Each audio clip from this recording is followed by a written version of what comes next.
My name is Dr. Cassandra Elliott. I'm 33 years old.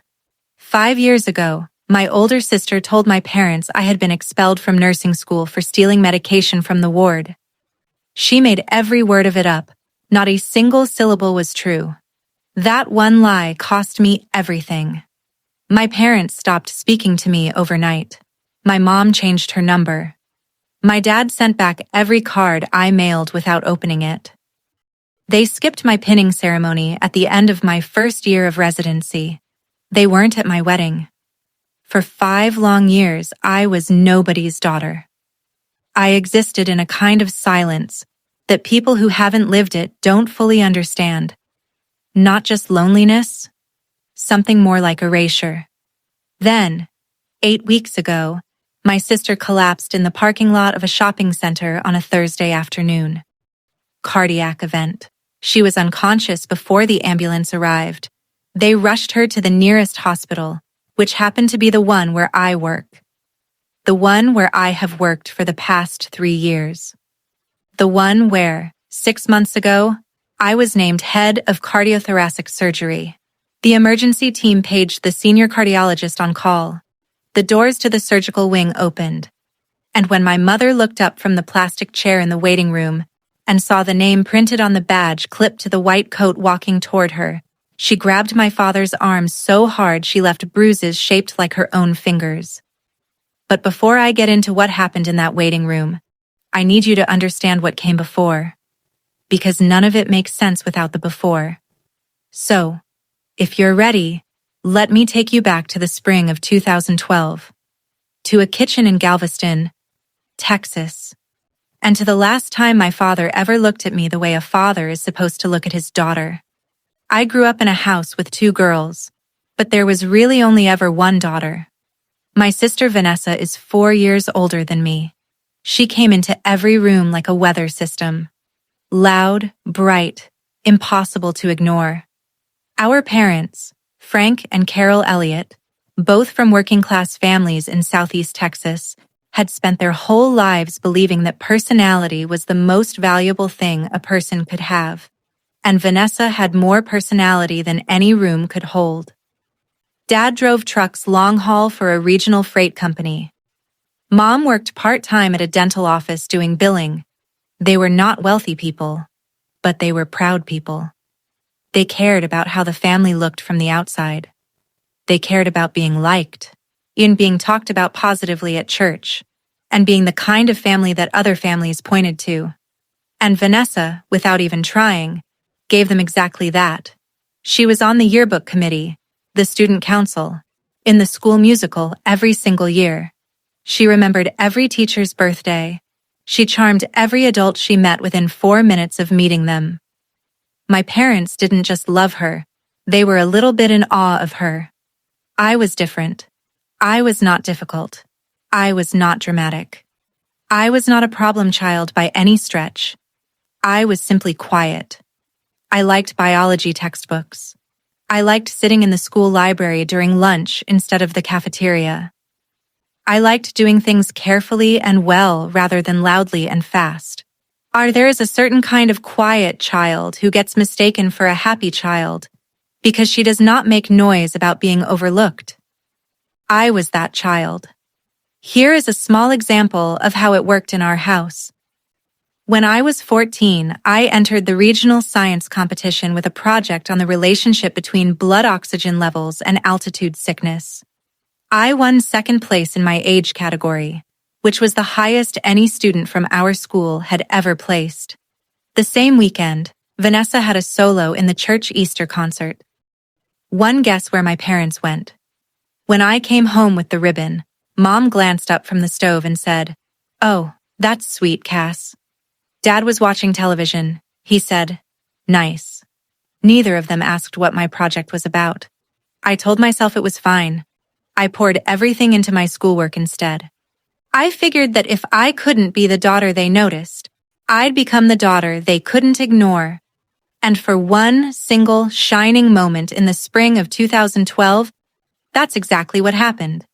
I got accepted into the University of Texas School of Nursing, accelerated pre-medicine track. one of the most competitive programs in the state.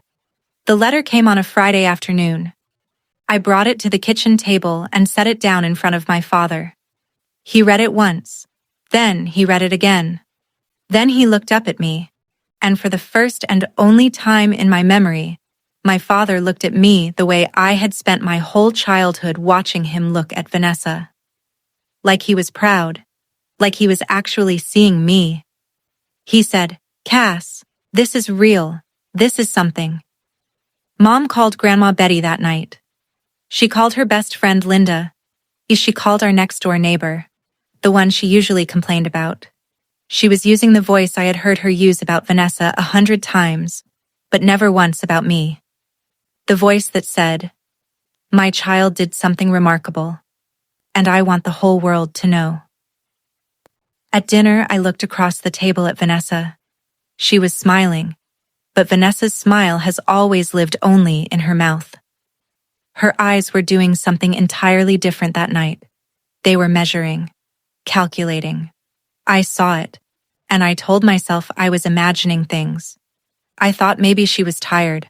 I thought maybe I was being uncharitable. I was wrong on both counts.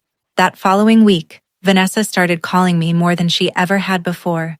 2, sometimes 3 times a week. "How's your roommate? Have you picked your courses? What do the dorms look like?" And she asked about my professors, my study groups, and the names of my classmates. She remembered every detail I told her. She asked follow-up questions.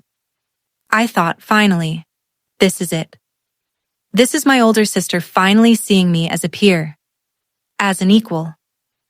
I thought the distance of college had maybe softened something between us. What I was actually doing was handing her a loaded gun, one bullet at a time, and smiling while I did it. I need to pause here and ask you something. Have you ever had someone in your family who smiled at you while secretly building a case against you? If that sentence just hit somewhere deep, drop a comment below. You are not alone. And keep watching because this story goes somewhere you will not see coming.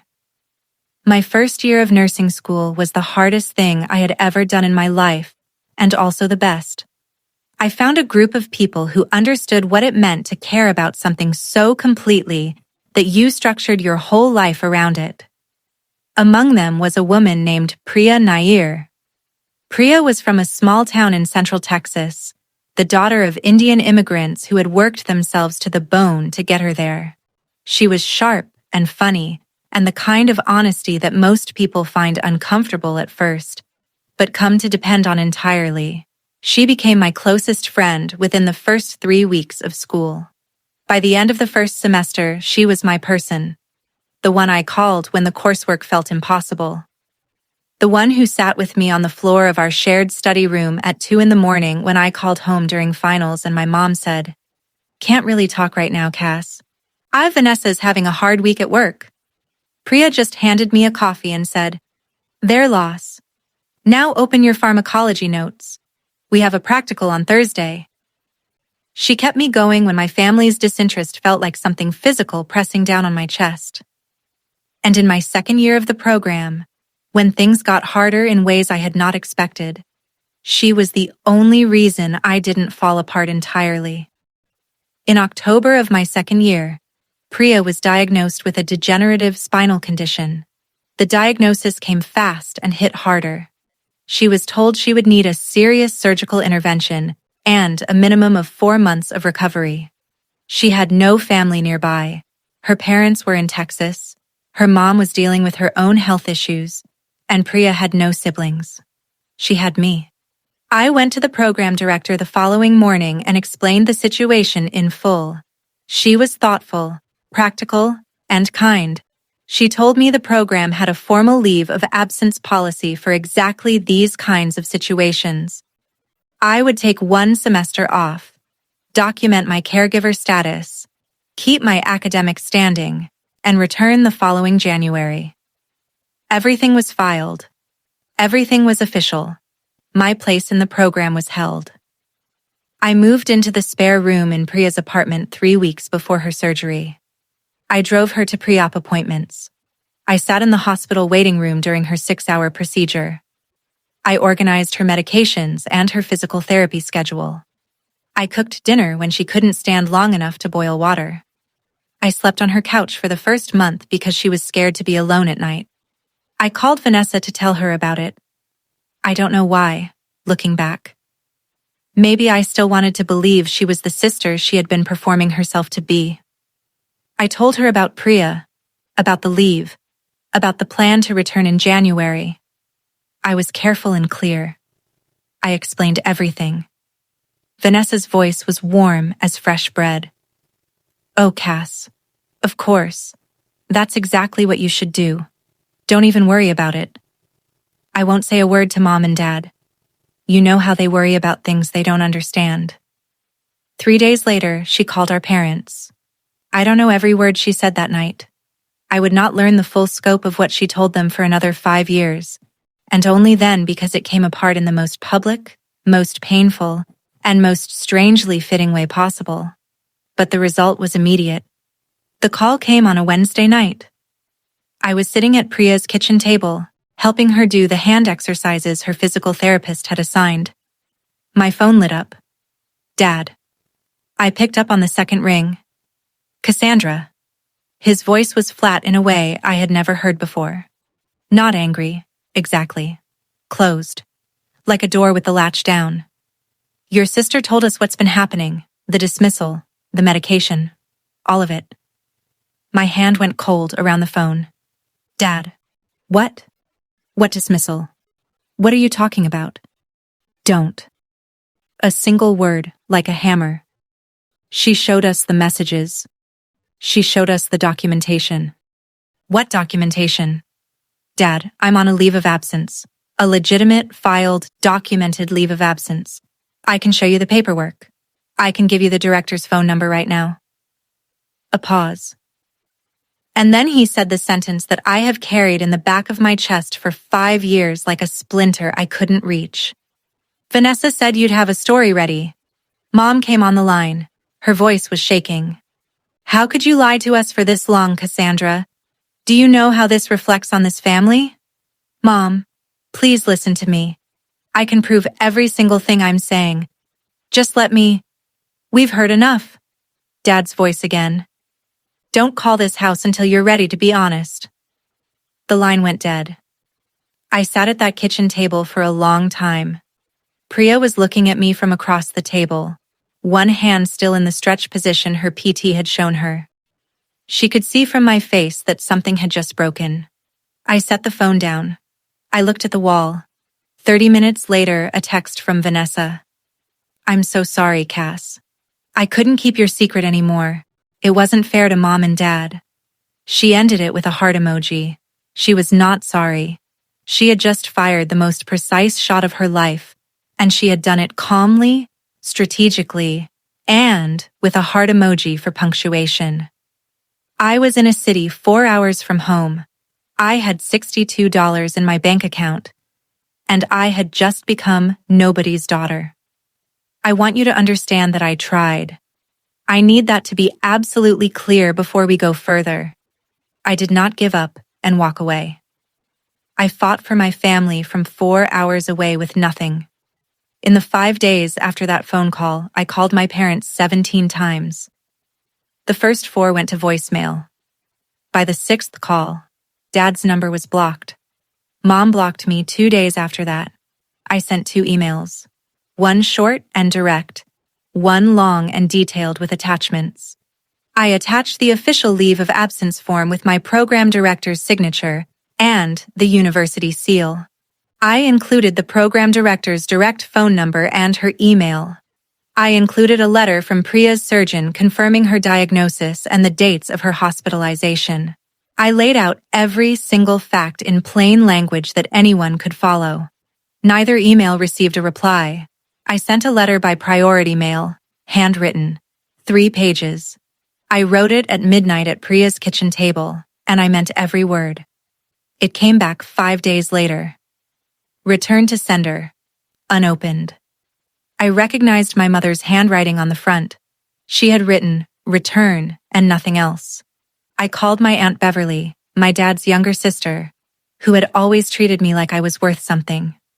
Beverly called my dad that same night, and she called me back 40 minutes later. He told me to stay out of it, sweetheart. Her voice was heavy with something between sadness and fury. He said Vanessa has shown him everything. He said you're not being honest. Beverly, I have documented proof. I have the university's paperwork. I know you do. I told him that. He hung up on me. 17 calls, 2 emails, 1 letter, 1 person who tried on my behalf. Every single thing blocked, returned, or rejected. And here is what I understood in the quiet of Priya's apartment that night, staring at the returned envelope with my mother's handwriting on it. This was not new. This was the story of my entire childhood, just finally in its loudest and most honest form. Every science fair they didn't come to.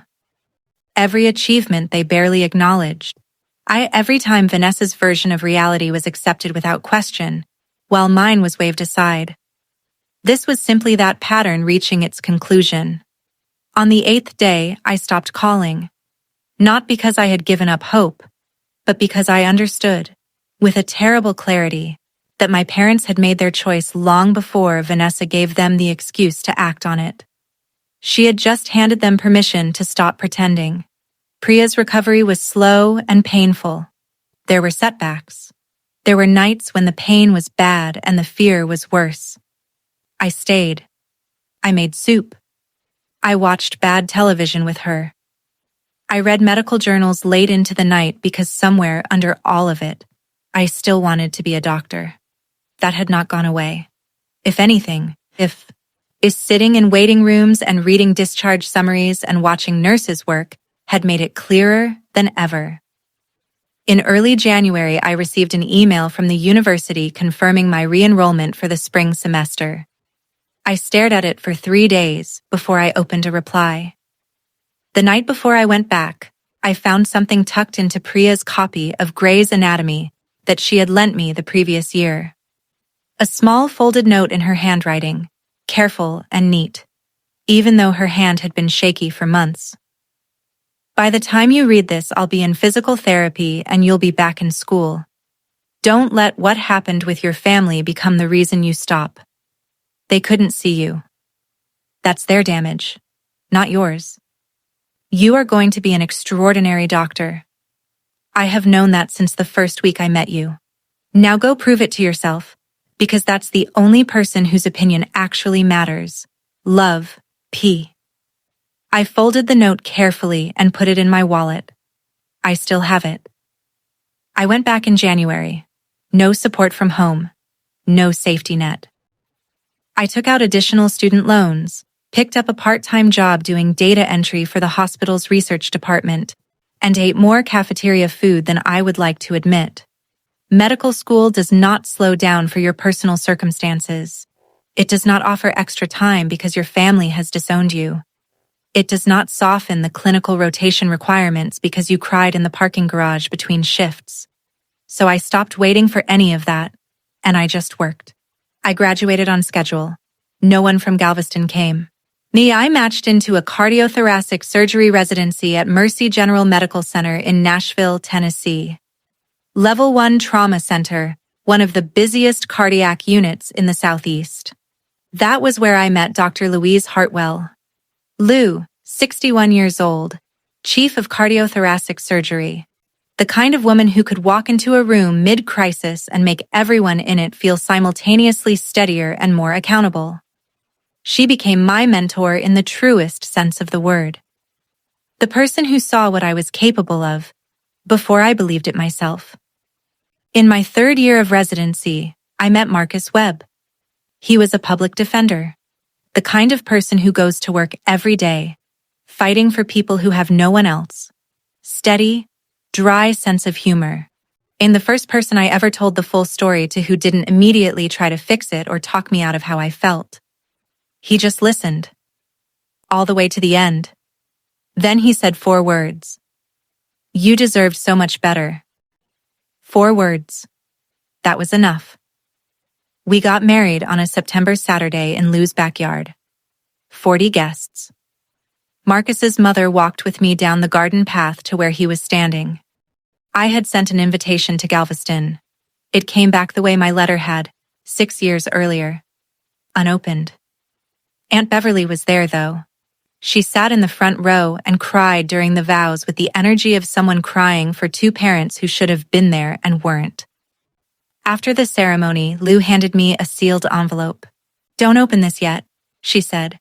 "You're not ready for it, but you will be."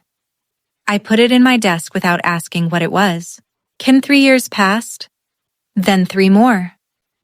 I became someone my family would not recognize, and the truth, quiet and patient as it always is, was already on its way.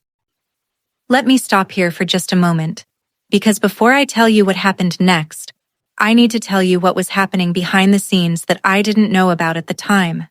Because Vanessa's lie wasn't a single event. It was the beginning of an ongoing project. My Aunt Beverly had been piecing things together over the years. Carefully, quietly, like someone assembling a puzzle in a dim room without all the pieces in front of them at once. She would call me every few weeks, and sometimes she would mention things in a way that told me she was being careful about how much she said. What she was building toward took 5 years to arrive in full. But here is what I know now. For 5 years after she made that call, Vanessa maintained the story. At every family Christmas, every Thanksgiving, every birthday gathering, she performed the role of the sister in quiet mourning. "We don't really talk about Cassandra," she would say to cousins, to family friends, to anyone who asked. She would lower her voice. She would shake her head with practiced sadness.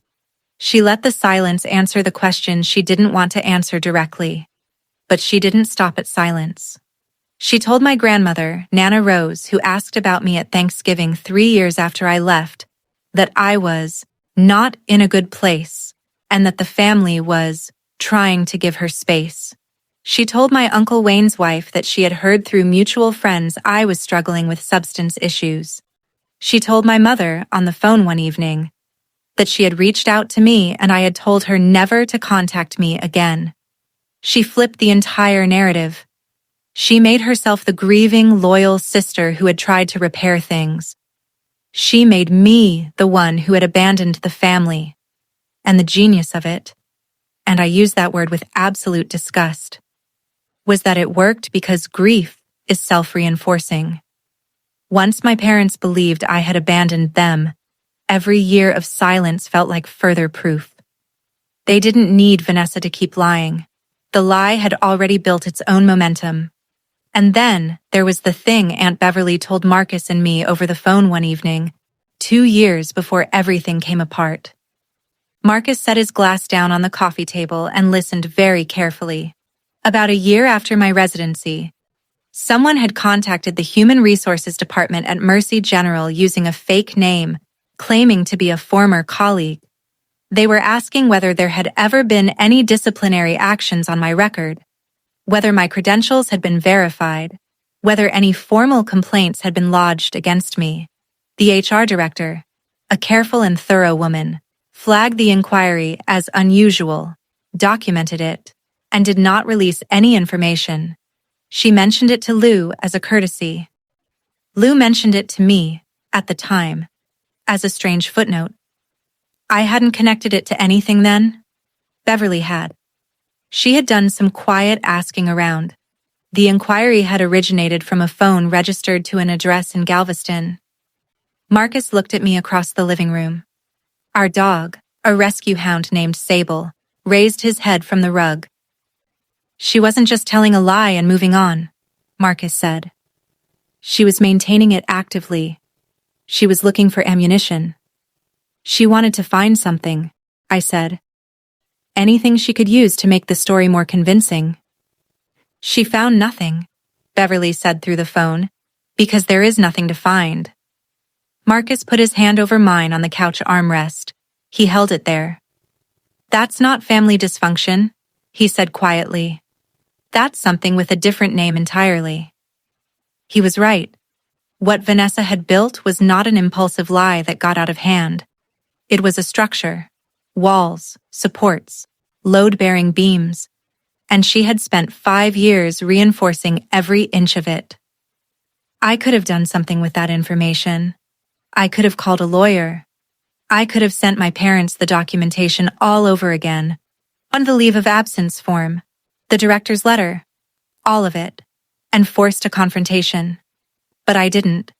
Not because I was afraid, because I had learned something over those years that I would not have been able to articulate at 22, but understood completely at 32. The truth doesn't need your help. It moves on its own schedule, and it has a way of arriving exactly when and where it is most needed.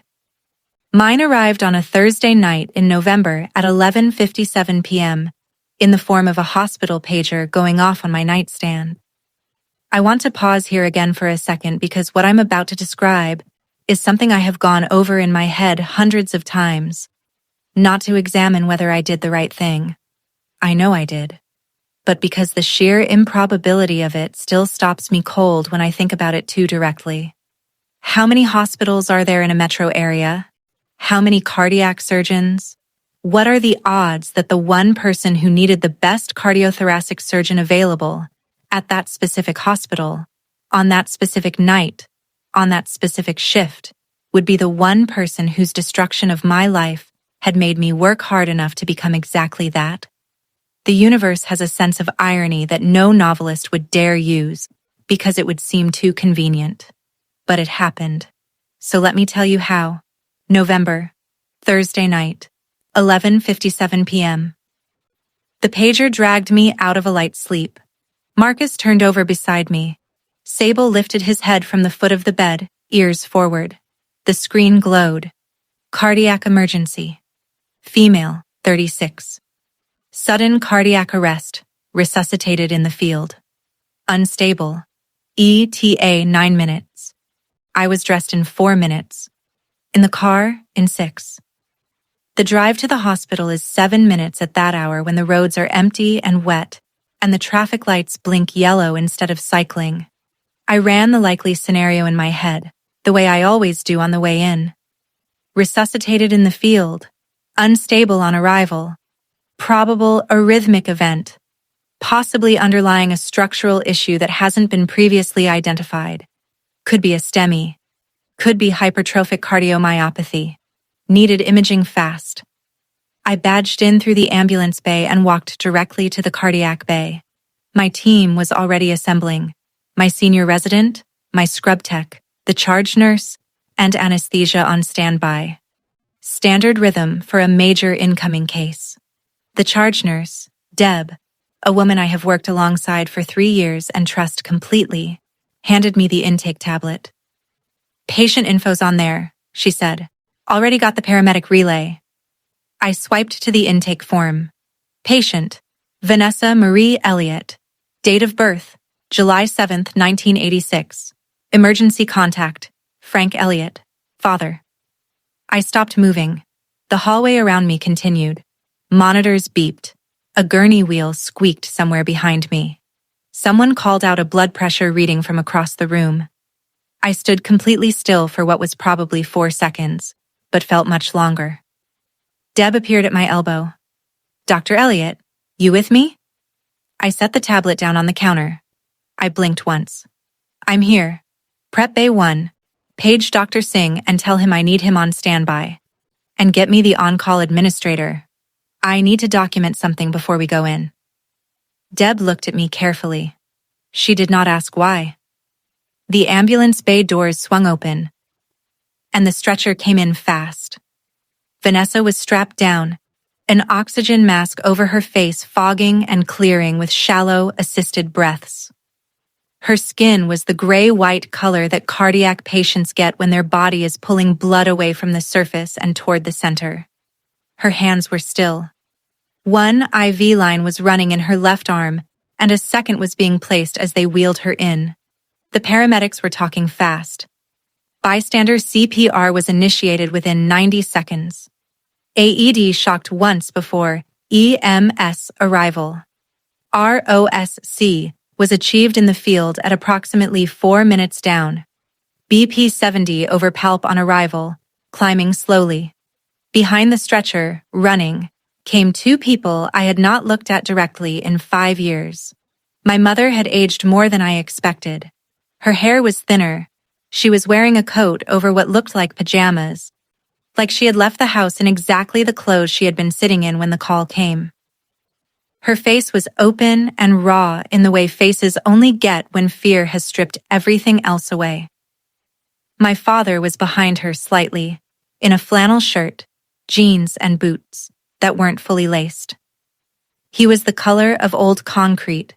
His hands were clenched at his sides. "Where are they taking her?" He was talking to anyone who would answer. "I need to know who's in charge. I need to speak to whoever is in charge right now." Deb stepped forward to intercept them, gently but firmly. "Sir, family needs to wait in the cardiac waiting area. The surgical team is already responding. The senior cardiologist is here personally. I want to talk to the doctor." His voice cracked on the last word. "Please. Ian, she's my daughter." Deb glanced through the glass partition toward the bay. She glanced at me. She read my badge. I watched her eyes move across the letters. I saw the moment she understood. I gave a very small shake of my head. "Not yet." Deb turned back to my father with the calm of someone who has talked families through the worst nights of their lives 1,000 times. "The doctor is preparing for the procedure. You'll receive an update as soon as we have stable information. The waiting room is this way, sir." My parents walked down the hall. My mother was gripping her own hands together so hard her knuckles had gone white. My father kept turning back, looking through every window he passed, looking for someone to tell him his daughter was going to be okay. As they moved past the glass partition nearest the bay, when I heard my father say something to the corridor, to no one, to God, to whoever might be listening. "She's all I have, please. She's all I have left. She's all I have left." I heard it clearly through the glass. I turned to the scrub sink. I had 30 seconds. I used them. Hot water over my hands, the antiseptic soap. I stared at the distorted version of my face in the stainless steel panel above the sink. Scrub cap, mask. She's all I have left, as though I had never drawn a breath. Part of me, I will not lie to you, wanted to pull off the gloves, walk to the waiting room and tell them who I was before a single incision was made. Let them sit with that knowledge. Let them choose whether the daughter they had erased was the one they wanted standing over the other daughter they had kept. And I thought about it for exactly 3 seconds. Then I thought about the woman on the table in Bay 1, whose heart had stopped in a shopping center parking lot and been shocked back into rhythm by a stranger with an AED. A woman who, whatever she had done to me, was 36 years old and had a life in front of her if the right person did the right work in the next hour. And I thought about the oath I had taken. First, do no harm. But more than that, do everything in your power for every patient in your care, without exception, without conditions, without consulting your personal history. I paged Dr. Singh directly. "I have a conflict of interest in this case. The patient is a family member.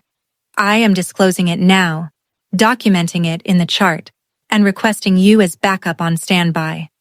If at any point you assess that my judgment is compromised, you take the lead. No hesitation, no discussion." Singh's voice was steady. "Understood, Dr. Elliott. I'm in the building." I told Deb to note the formal disclosure in the nursing record. Everything documented. Everything by the book. Then I pulled on fresh gloves, adjusted my mask, and went through the OR doors.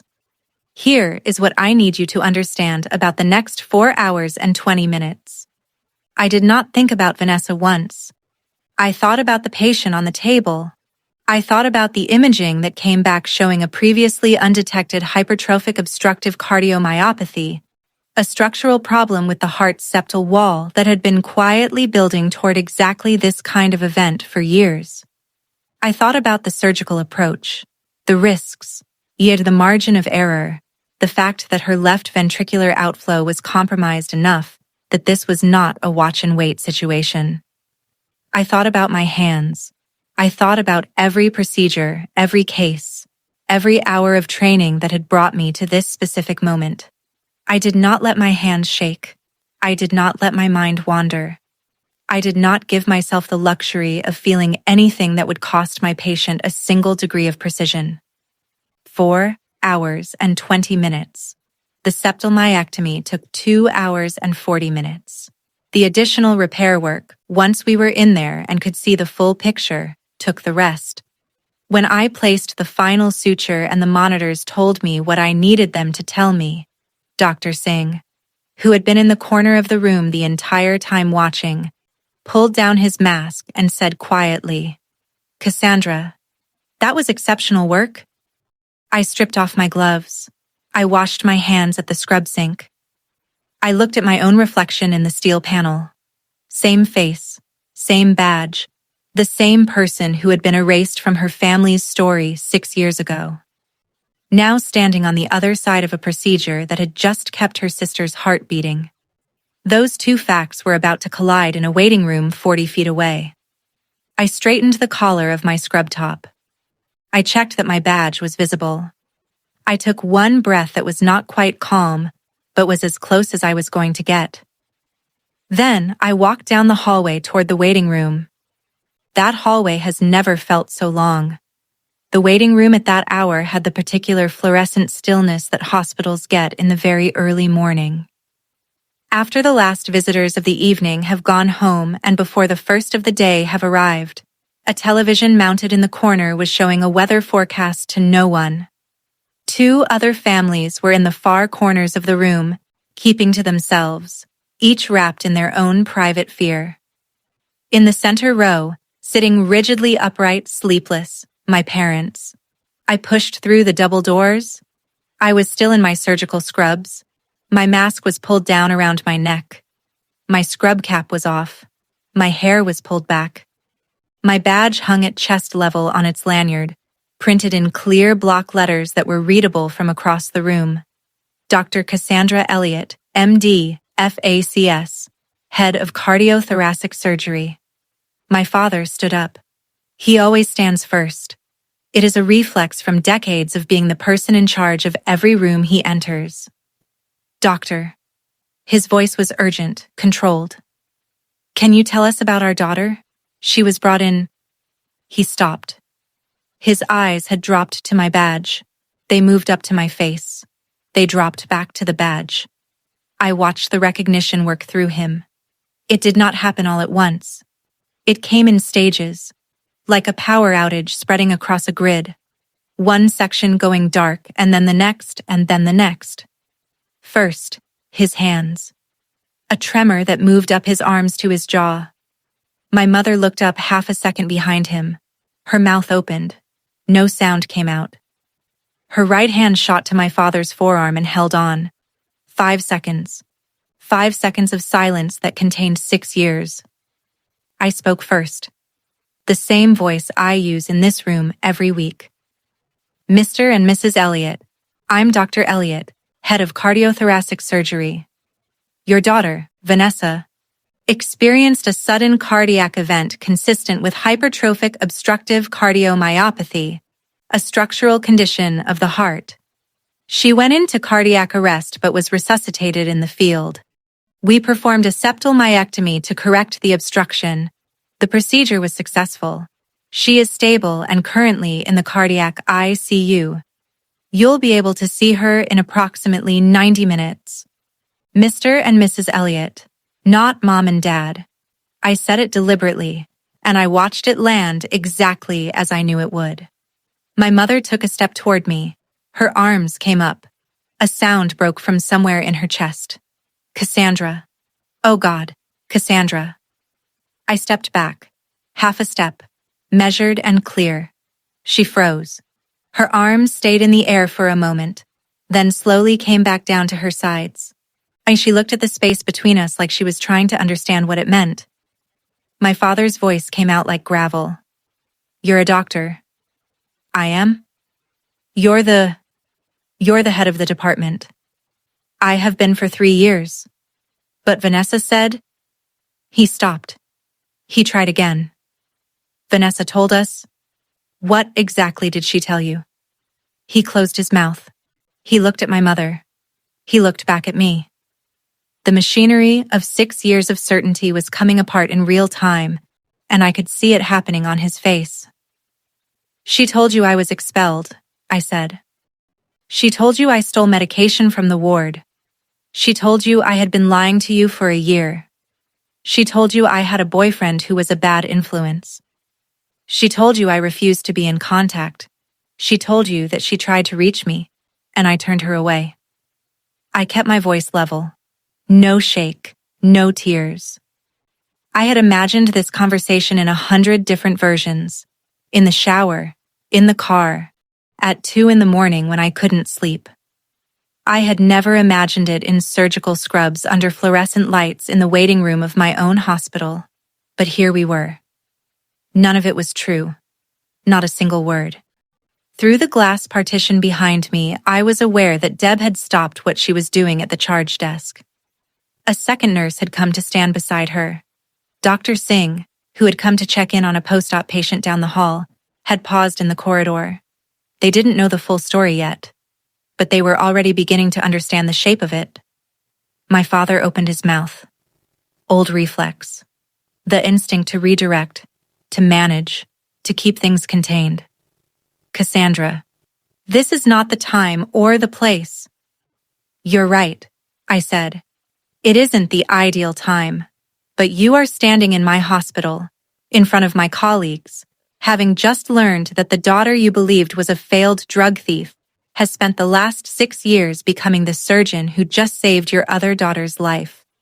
So with respect, Dad, you don't get to decide when and where this conversation happens. He had nothing. For the first time in my living memory, my father, a man who had never once been without an answer, had absolutely nothing to say. The silence did what none of my letters, calls, or emails had ever managed to do. It held him accountable.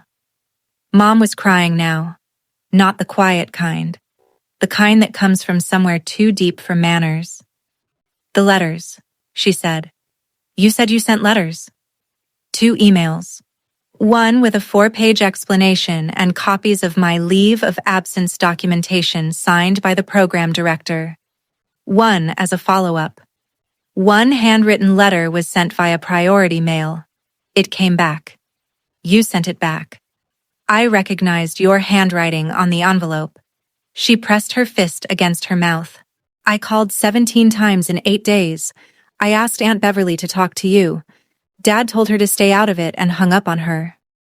We didn't, Mom started. I know what you were told. But I need you to understand that I gave you every piece of evidence a reasonable person would need, and you chose her version. Every time.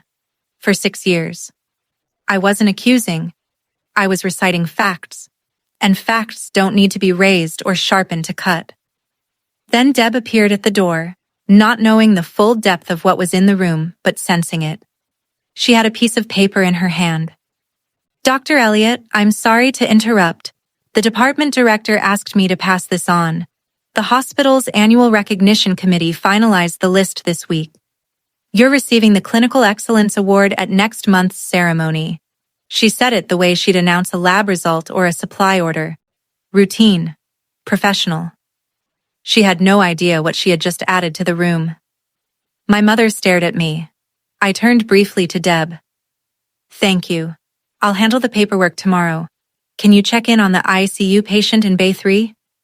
Deb nodded and left. I looked back at my parents. My father was sitting down now. I hadn't seen him sit. He looked, for the first time in my memory, like a man who was not sure of anything. My mother said, barely above a whisper, Clinical excellence. It's an internal recognition, it doesn't matter. It matters, she said. And the way she said it told me it was the beginning of something.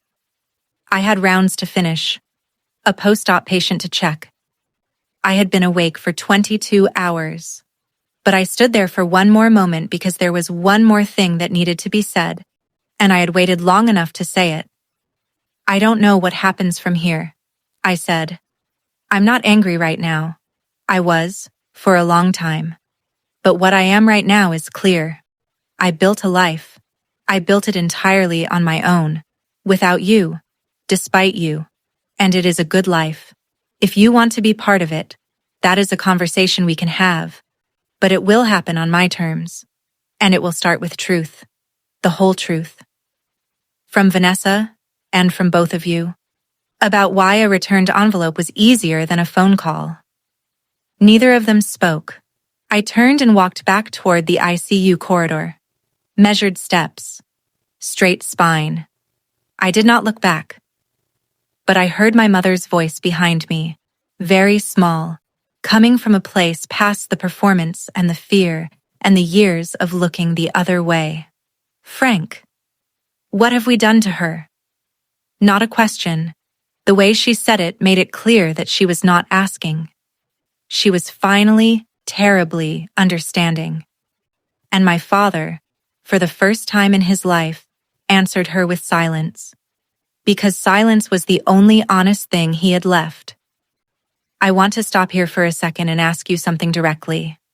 What do you think Vanessa did when my parents walked into her ICU room a few hours later? Option A. She finally told the truth. Option B. She doubled down on the lie. Option C. She played the victim and made herself the center of the story. Drop your answer in the comments. And if you haven't subscribed yet, now is the time. Because what happened next in that ICU room, and what happened in the weeks after, is where everything really comes apart. I'll tell you what I know. I checked Vanessa's vitals at 6:15 that morning as part of my standard post-op rounds. She was awake. The anesthesia had worn off enough for her eyes to focus, though she still had the slow, careful quality of someone working out where she was and what had happened. She looked at the ceiling. She looked at the monitors. She looked at the IV pole. Then she looked at me. She blinked. She read my badge. She read it again. The blood drained from her face in a way I have seen in patients when I am about to give them news they are not ready to receive. Cass. Her voice was rough from the breathing tube. Good morning, Vanessa. I'm your attending surgeon. You had a cardiac event last night secondary to a structural condition called hypertrophic obstructive cardiomyopathy. We performed a septal myectomy. The procedure was successful, and you're going to make a full recovery. She stared at me. You're a doctor. I'm the head of this department. She processed that. I watched the same sequence of expressions I had seen on my father's face move across hers, but slower, because Vanessa was processing through post-anesthesia fog and, I suspect, the dawning weight of what my presence in this room meant. Confusion, disbelief, fear. And then, even now, even here, with surgical sutures in her heart wall and monitoring leads stuck to her chest, I saw it. The familiar flicker behind her eyes. The look I had grown up watching. The look that meant she was already working out how to manage the situation. Cass, listen.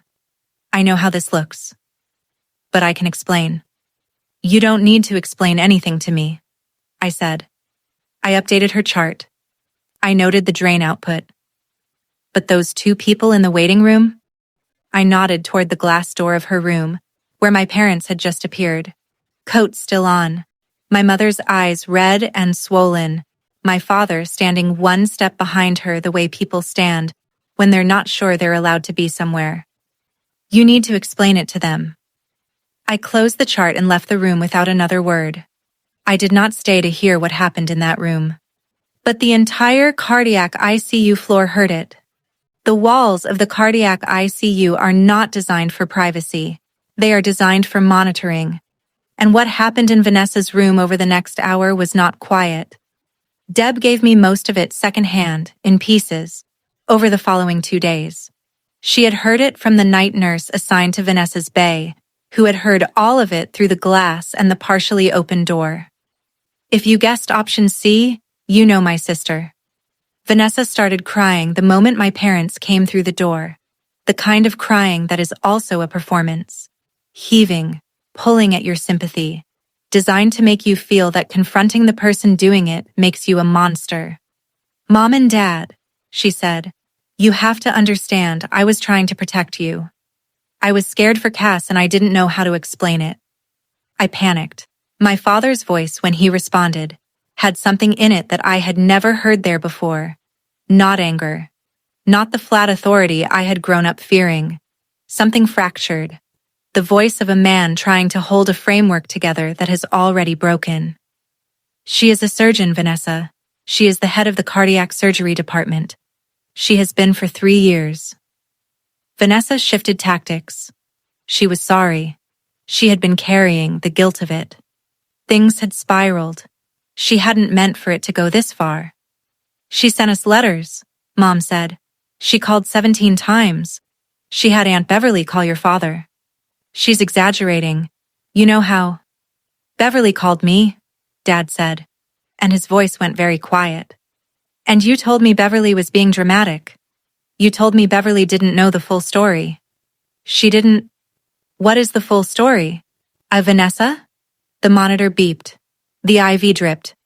And the answer Vanessa gave was not an answer at all. It was a pivot to a fence. A reframe. A new performance for the new audience.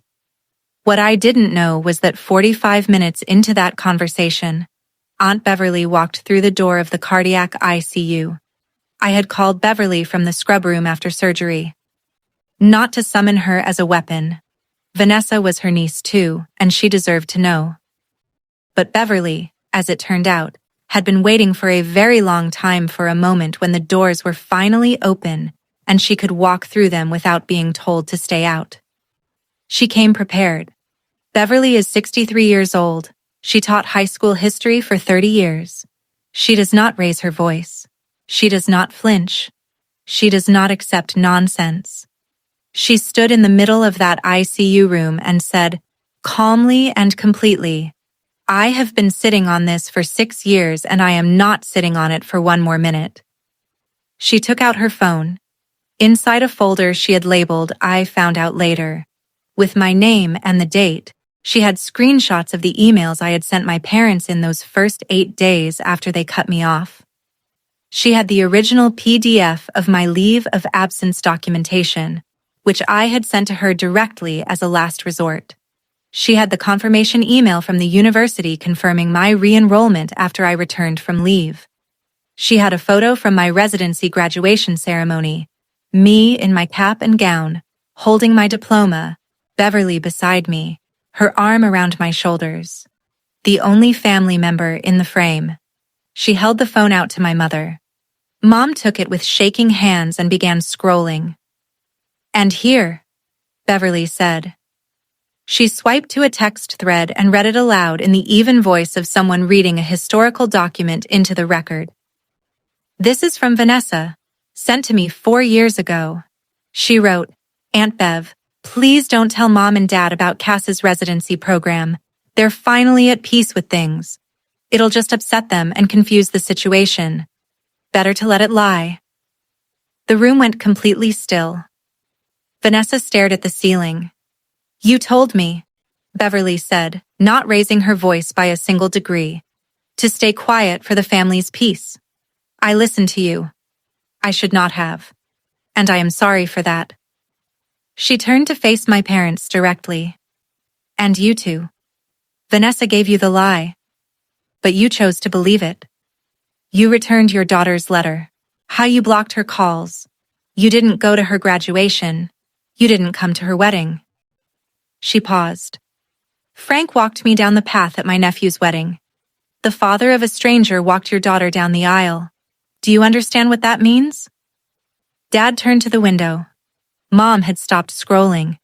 She was reading the email I had sent the night before my residency graduation. "I know what it says. I have read it myself 100 times in the sent folder I never deleted. Mom, I don't know if you'll ever see this. I matched into a cardiothoracic surgery residency program at Mercy General in Nashville. I graduate tomorrow. I want you to know that I have never stopped being your daughter. Even when you needed me not to be. I hope someday we can talk again. I'm not angry. I'm just still here. Love, sighed Cass. My mother doubled over in the chair beside Vanessa's bed. The sound she made was not crying exactly. It was something past that. The sound of someone meeting the full weight of a mistake that cannot be unmade. My father stood at the window, his back to the room. His shoulders were shaking. Beverly told me later that in 63 years she had never once seen her older brother cry. Not at their father's funeral. Not when his business nearly went under in 2008. Not once. He cried at that window quietly, looking at the hospital parking lot in the early morning light. Vanessa lay in the bed without speaking. The IV dripped. The monitor beeped. For the first time in her adult life, she had no audience willing to believe her and no angle left to work. The identity she had built for 36 years, the loyal daughter, the one who stayed, the one who cared, was lying in pieces on the floor. And no amount of charm or tears was going to put it back together. You weren't at her wedding, Jerry. Beverly's voice, quiet as winter. You weren't at her graduation. Marcus's mother walked her down the aisle because she had no one else. Dad turned from the window. His face was ruined. 4 words. Low. Cracked. What have we done? Not a question. He was not asking anyone in the room. He was convicting himself. Out loud. Finally. There is a difference, I have learned, between knowing the truth and knowing what to do with it. Those are 2 entirely different problems, and the second one takes longer. I came back at the end of my shift. It had been 23 hours since the pager had gone off on my nightstand. My parents were still in the waiting area. And of course they were. Where else would they go? Mom stood up the moment she saw me come through the door. She crossed the room in a way that told me she had been rehearsing this. Her face was swollen past all pretense. Cassandra, I am so sorry. I need you to know. I held up one hand. Gentle. Not cutting her off. Just asking her to wait. I hear you, I said. And I believe that you are sorry. But I need you to understand something about where I am right now. I sat down across from them, scrubs still on, 23 hours of work behind me, and I spoke to them the way I speak to families in this room every day. Calmly, clearly, with honesty, and without cruelty. I'm not the 22-year-old who sat on a floor in a city 4 hours away and called you 17 times and got nothing back. I am not that person anymore.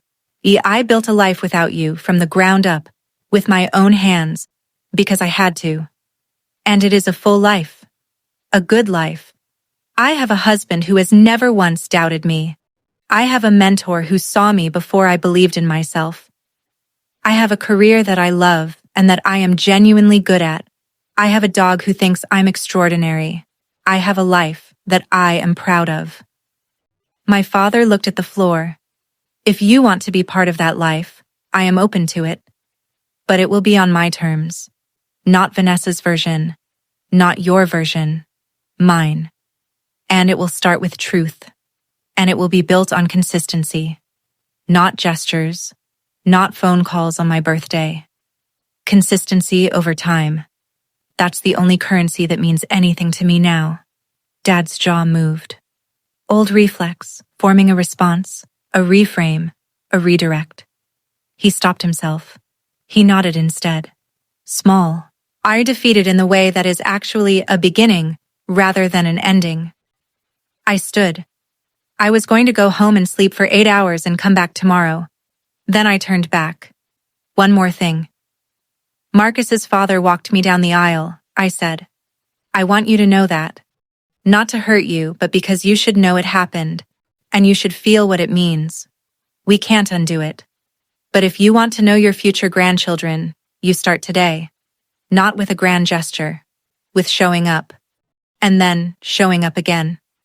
And then again after that. Apologies expire. Consistency doesn't. I left them there. And behind me, I heard my mother say, one more time, in a voice that had nothing left in it but the bare, raw truth. Frank, what have we done to her? and my father said nothing. Because silence was still the most honest thing he had. 2 weeks later, I chose the location. A coffee shop in Brentwood, equidistant from the hospital and Vanessa's apartment. Neutral ground. Marcus came with me and sat at a table near the window with a brief he was actually reviewing. He was also absolutely listening. Vanessa was already there when I arrived. She looked different in a way I couldn't name at first. And then I understood. She looked exactly her age. The confidence that had always been her default setting, the thing she wore the way other people wear a coat, was not there. She had lost weight. Surgery does that, but this was something beyond the physical. She wrapped her hands around a mug she didn't drink from and stared at the table between us. I didn't do preamble. "I'm not here to yell at you," I said. "I'm not going to list every single lie. You know what you did. What I want to understand is why." Silence. Long enough that the espresso machine hissed and someone's name was called at the counter and the sound bounced off the walls. Then, very quietly, Vanessa said, "Because you were going to be everything I wasn't, and I couldn't stand it."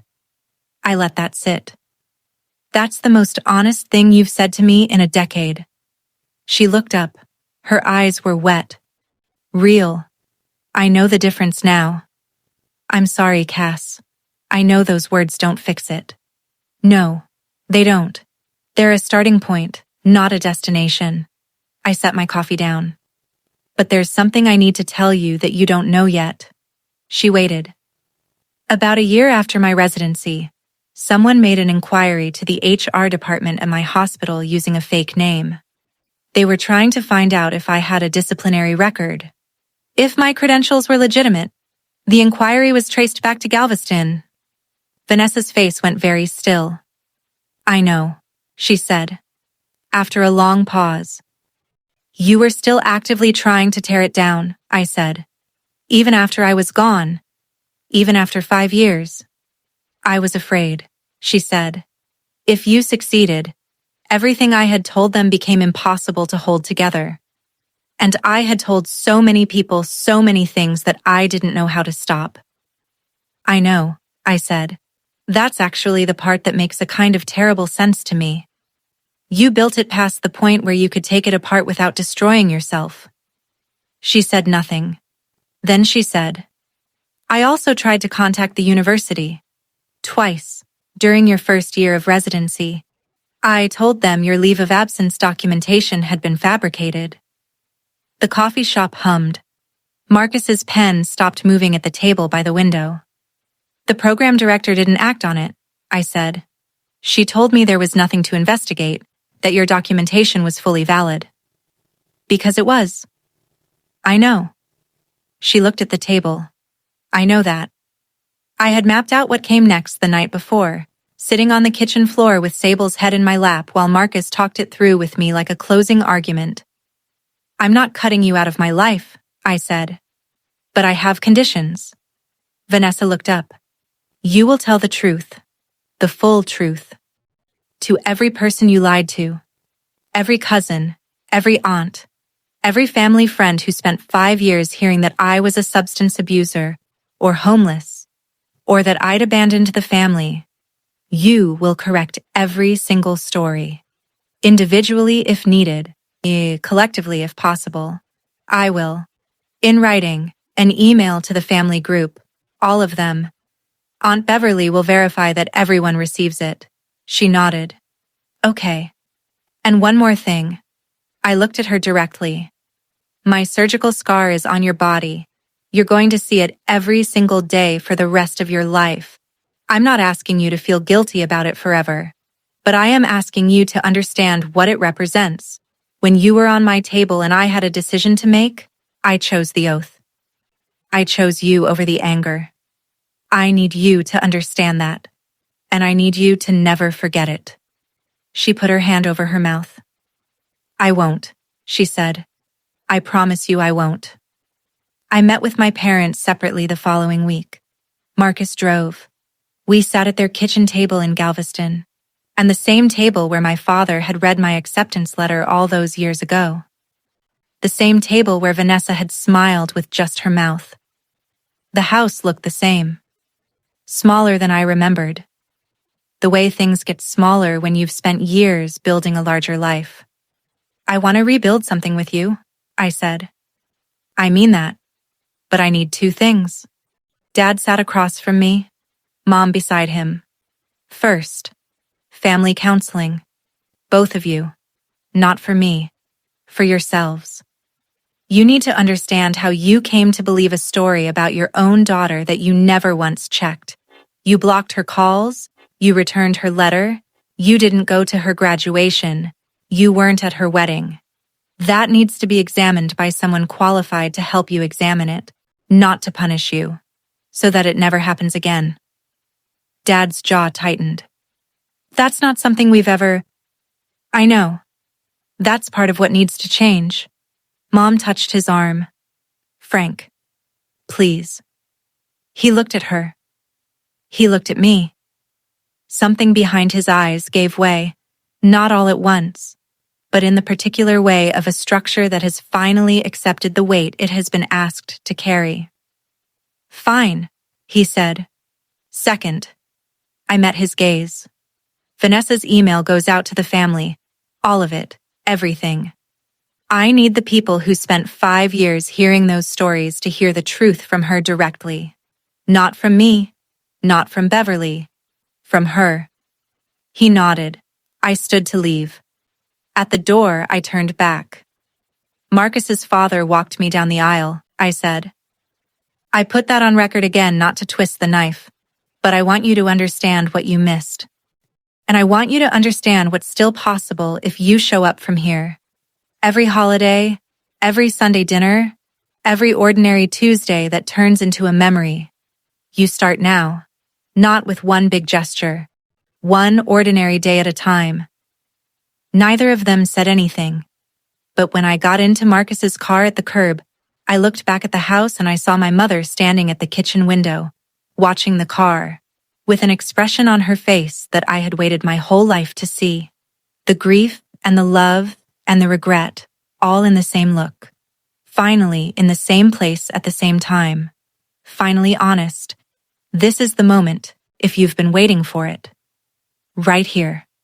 Drop a comment. Tell me what you would have done. Would you have walked back into that house? Would you have set those conditions? Would you have saved her? I need to hear from you. The Family Clinical Excellence Recognition Gala was held 6 weeks later at a hotel in downtown Nashville. 200 guests, surgeons, department heads, hospital board members, donors, the kind of formal evening where everyone is dressed beautifully and nobody is quite comfortable. A string quartet played in the corner near the bar. I wore a simple navy dress. Marcus looked like he had been born in a suit, which he essentially had been. Lou Hartwell sat at the front table with a quiet smile that I had learned meant she had been engineering this particular moment for longer than I knew. When the MC stepped to the podium and called my name, the surgical staff in the 3rd row was already on their feet before the applause spread to the rest of the room. I walked to the stage. The lights were warm. The podium was solid under my hands. When I kept it short because long speeches are for people who need to fill space, and I had said everything that mattered already. 6 years ago, I nearly stopped, I said. Not because I couldn't do the work, because I lost the people I believed I needed to keep going. What I learned, in the years after that, is that the people you need are not always the people you were born to. Sometimes they're the ones who choose you, over and over again, in small, ordinary ways, across a long stretch of time. I looked at Lou, at Marcus, at Deb and the rest of my team in the 3rd row. And sometimes, I said, the ones you were born to find their way back. Later than you needed them. But here. I looked toward the back of the room. Last 2 seats in the last row. Aunt Beverly had arranged them quietly. My parents. Mom in a dress I didn't recognize. Navy, probably bought that week. Dad in a suit and a tie he clearly hated. Both of them sitting with their hands in their laps, looking up at the stage with faces that I can only describe as grief and pride running at each other head-on. Mom covered her mouth with both hands. Dad stood up. The applause around them was already filling the room, and he stood alone in the last row, a 64-year-old man in an unfamiliar hotel ballroom. And he stood because it was the only thing left that was honest. After the gala, Dad found Marcus near the coat check. I watched from across the room. He stood in front of my husband, and neither of them said anything for a moment. Then my father extended his hand and said, "I owe you an apology. I should have been the one to walk her." Marcus, who is the most gracious person I have ever met, shook his hand and held it a beat longer than necessary and said, "With respect, sir, there are a lot of things that should have been different. But we're here now. That's worth something." Dad's eyes were red. He didn't let go right away. Vanessa sent the email on a Tuesday evening. Aunt Beverly texted me at 9:15 p.m. to confirm it had reached all 41 family addresses. I didn't open it until the next morning. Marcus made coffee. He set my laptop on the kitchen table, squeezed my shoulder, and went to the living room. He knows when to give me room. It was 3 paragraphs. No flowery language. No excuses dressed up as explanations. Just the facts, stripped of everything else. She had lied about Cass leaving nursing school. She had fabricated evidence and presented it as proof. She had maintained the story for 6 years and added to it deliberately, including stories about substance abuse that were entirely false. She had done this to prevent our parents from learning the truth. She had intercepted communications and discouraged family members from reaching out. She had attempted to undermine Cass's professional credentials through a false HR inquiry. Cass never abandoned this family. I made them believe she did. That is entirely on me. The responses came over the following 2 days. Uncle Wayne's wife sent a voicemail to Beverly in tears. She had repeated the substance abuse story at a dinner party. She was devastated. Cousin Dana in Colorado sent Vanessa a single-line reply that Beverly read aloud to me over the phone. "I don't know you anymore." And Nana Rose called me directly. Nana Rose is 91 years old. She is 4 feet 11 inches and made of quiet fury and old-fashioned decency. She had been told 3 years ago, when she asked about me at Thanksgiving, that the topic was too painful for Mom and Dad, and that she should let it rest. "Cassandra," she said when I picked up the phone. Her voice was paper-thin but absolutely clear. "I am 91 years old. In 91 years, I have never been lied to by my own blood so completely. I want you to know that. And I want you to know that whatever you decide to do or not do with this family, you have my love. You always had it. I just didn't know I was being kept from you. Nana, you don't need to apologize." "I know I don't," she said. "I'm not apologizing. I'm telling you the truth. There's a difference." I laughed. Actually laughed. The first real laugh of that whole terrible and extraordinary week. Nobody organized a formal response to Vanessa. Nobody sent group messages declaring her an outsider.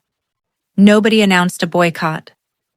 But the trust she had been spending for 36 years was simply gone. The responses that didn't come, the invitations that stopped arriving, the cousin who changed the subject when her name came up, the silence where warmth used to be. No one punished her. They just stopped believing her. And for someone who had built her entire identity on being believed, on being the one people trusted and listened to and turned toward, that was a weight with no end to it. My parents started counseling in December. A therapist in Galveston named Dr. Okafor, calm and precise.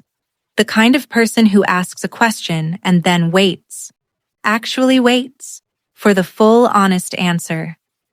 Mom took to it immediately. She had been holding the weight of her silence for a long time, the particular guilt of a person who watched something wrong happening and told herself it wasn't her job to intervene. The first time Dr. Okafor named it plainly, Mom cried for 40 minutes straight. "That's what Beverly told me?" I wasn't there. and didn't need to be. Dad went because he said he would, and he sat in the chair and answered the questions in as few words as possible at first. But he went, every week. And Beverly told me that by the 4th session he had started talking, actually talking, about what it had meant to him to have a quiet daughter he didn't know how to reach, and what it had been easier to believe instead. That his certainty had done more damage than any lie. That certainty is not the same as love. He didn't argue with any of it. That was the sign of something changing. 3 weeks into counseling, Mom mailed me a letter, handwritten, 4 pages. She wrote, "I failed you from the beginning. Not just when I believed Vanessa, but every time I chose comfort over fairness.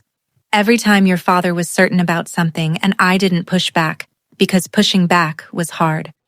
Every time I watched you standing quietly at the edge of things and I told myself you were fine, because it was easier than admitting I wasn't brave enough to fight for you."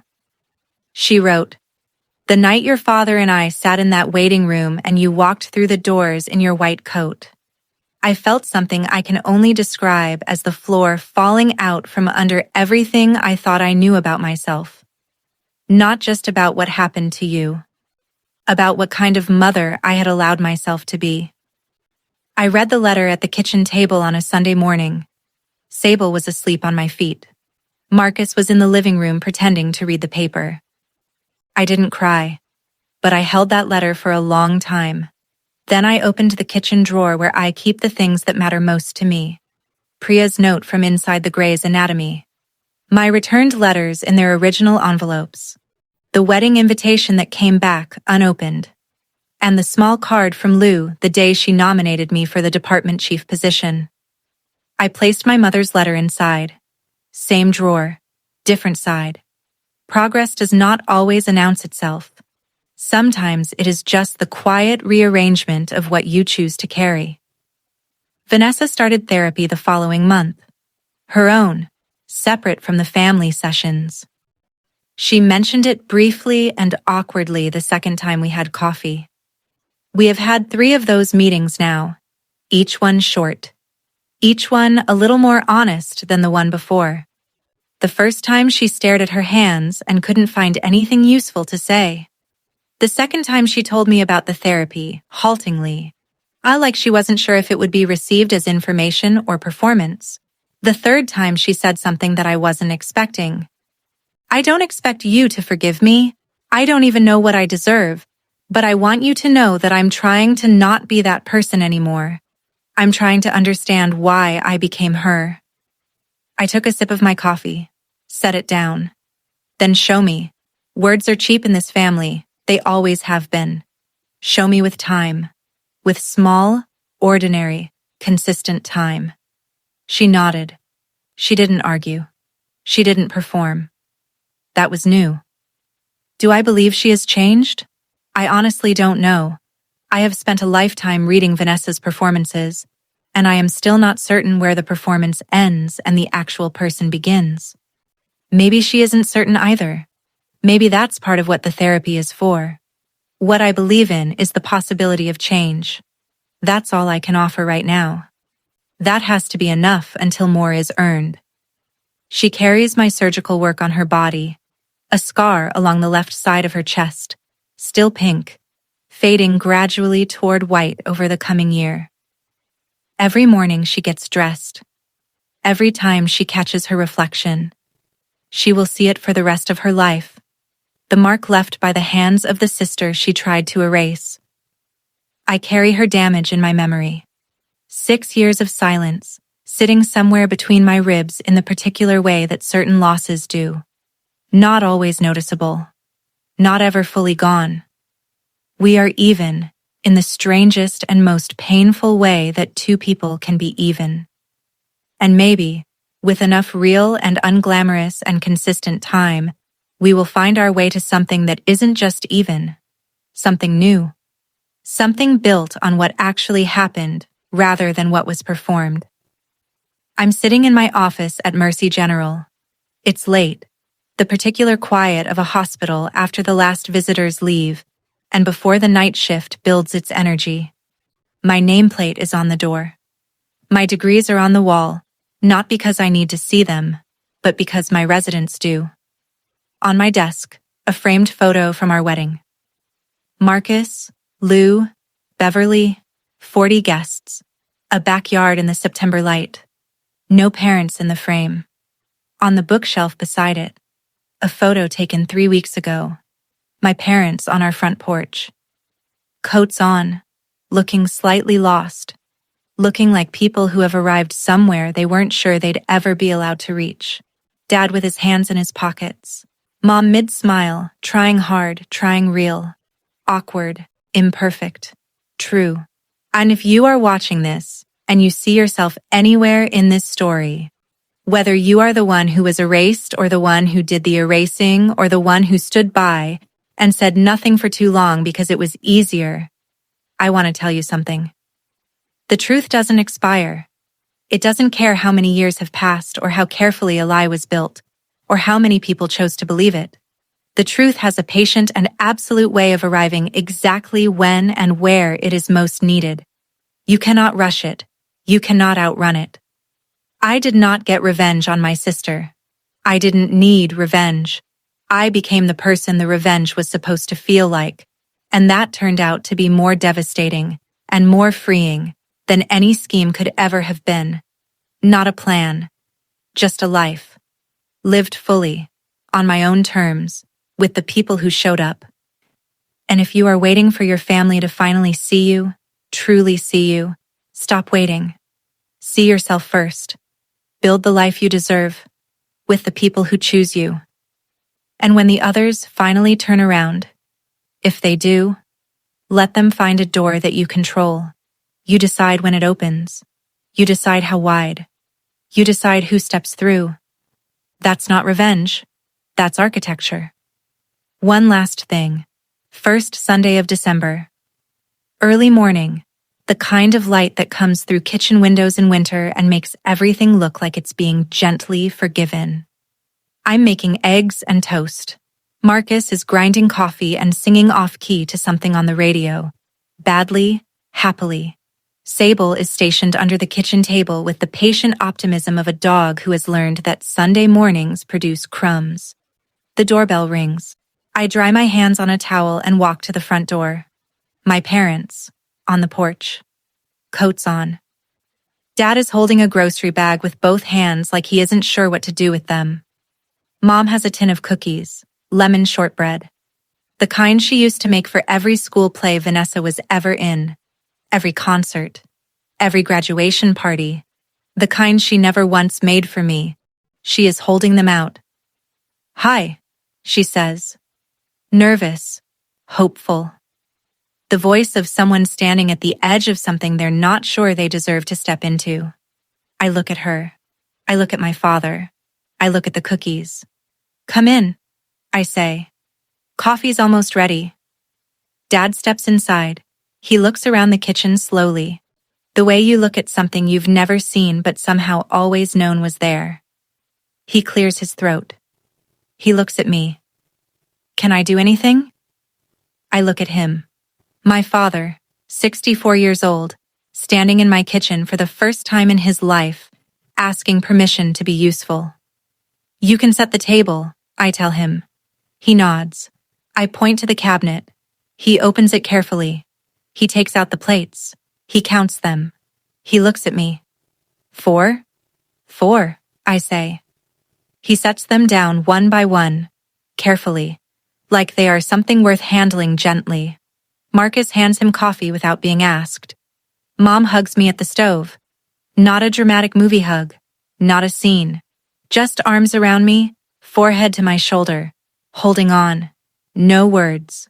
Just holding on. Sable's tail thumps against the floor. Snow falls outside the kitchen window. The toast pops. The coffee fills the room. It is not perfect. It is not the childhood I deserved or the ending that the movies promise. It is not clean or easy or without the weight of everything that came before it. But it is real. And real is more than I had for a very long time. My name is Dr. Cassandra Elliott. I am 33 years old. And I am finally slowly, carefully learning to let myself be someone's daughter again. 4 plates. It's a start. If this story stayed with you, if it made you think about someone you've lost or something you're still holding, leave me a comment. Tell me what you would have done. Would you have opened that door? Would you have set the table for 4? And if you want more stories like this one, check the description. I have one there that I think you'll feel just as deeply. Thank you for being here. I'll see you next time.